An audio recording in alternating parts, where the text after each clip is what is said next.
Mbere ya kamiti ya Senate ĩgiĩ watho nĩkuo maabitha a Komiconi ya kurua na ungumania EACC mekorire magĩtetera thutha wa kwĩrĩkana atĩ matiraithĩrania wĩra wao. Isn't it fair to say today that we have lost the war on corruption, particularly because of the Anti-Corruption Commission?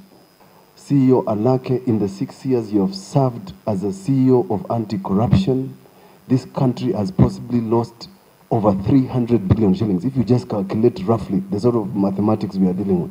I don't think we are that bad, and our performance is not that bad, Mr. Chairman. Makomiconi makiuga uthuthuria wa uici wa mbeca cia muingi no ũrathiĩ na mbere na kũrĩ na magavana ana arĩa fairo ciao irathuthurio na monekana na mahĩtia nĩ makuoerwo ikinya. Even the new governors, not the old ones, even the new governors are part of some of these new schemes, and they are not even 1 year old.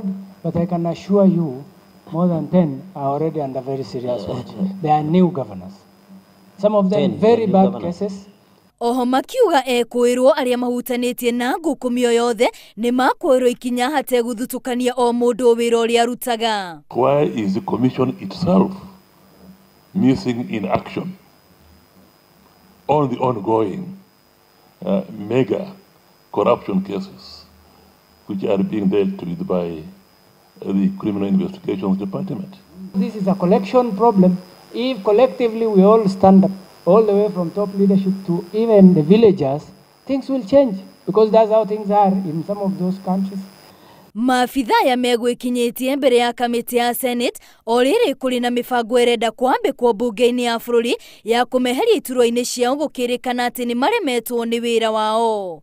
Ngĩribotera Inooro TV, rĩtwa rĩakwa nĩ Wambui wa Macharia.